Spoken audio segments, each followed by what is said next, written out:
Welcome back, and we are back with Senator Lindsey Graham. And Senator, we were just talking about potential gun changes. We know that at least five Democratic senators are threatening a restructuring of the Supreme Court if they don't get their way in these gun cases. Tell us how you see it. Well, this has been a dream of the left for decades, is to increase the number of judges on the court, pack them with liberal judges so the court can do through the legal system what they can't do through the ballot box. The dream of every leftist is to have a liberal court enacting laws from the bench.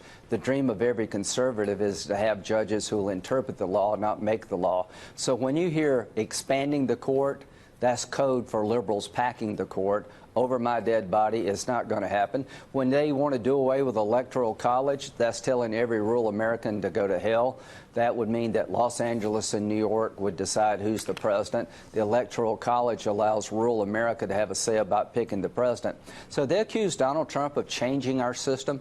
They're the ones that are turning it upside down because they can't win under the current construct. So this idea of packing the court has been a dream of the left forever, and we're not going to let it happen. But and I think that's why they really hate Donald Trump so much. They don't like the power that he has. Hate him. In terms of naming Supreme Court justices. It's just extraordinary what you're hearing on the left. I want to get your take, though, about these new Fox News polls, because we look at the Democratic field and you've got one socialist beating another.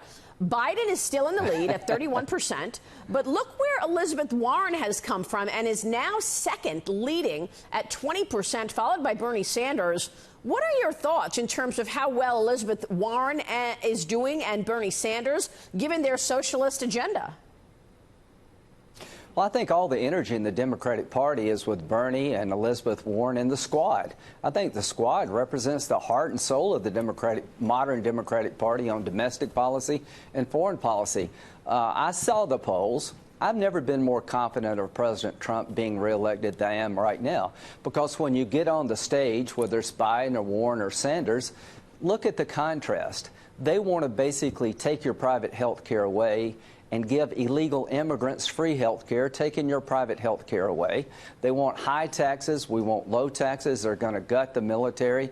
They're going to pack the court with a bunch of liberals. When it comes to foreign policy, President Trump has destroyed ISIS. He's done everything opposite of Obama. He got out of the Iran nuclear deal, which is a threat to Israel and the world at large. If the Ayatollah ever gets a nuclear weapon, he'll use it. So unless he makes some kind of mistake in Afghanistan, and it's okay to reduce our troop presence, it's okay to want to pay less in Afghanistan, but we need people over there to protect us over here from al-Qaeda and ISIS.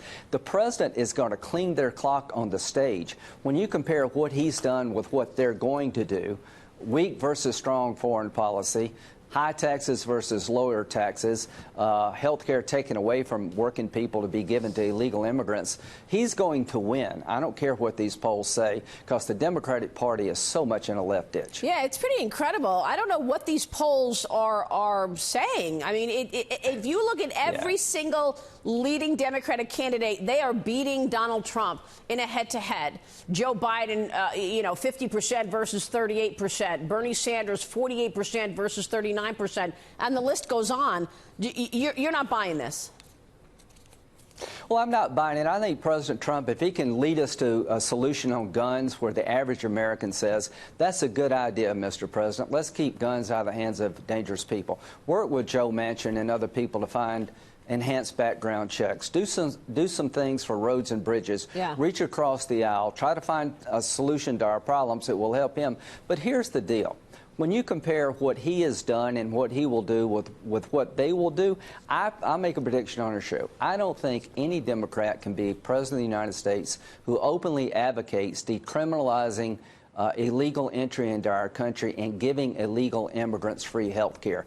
That is so far out of the mainstream. You cannot win with that agenda. And if you take people's private health care away in the name of Medicare for all, you're going to lose a lot of votes. Do you think there's going to be a pushback from the Israel situation in terms of Congressman Omar and Tlaib?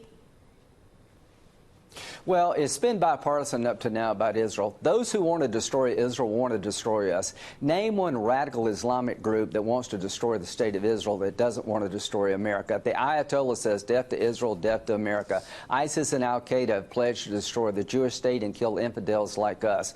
So the policies coming out of the Democratic Party toward Israel are dangerous.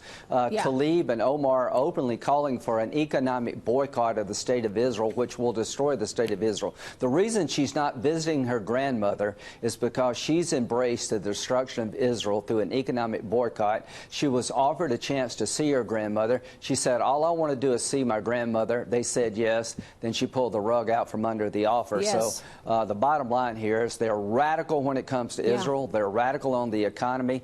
They're weak when it comes to fighting terrorism. Donald Trump is going to win this election because he's been a damn good president, and what they're trying to do is make America a socialist country, and that's not going to work.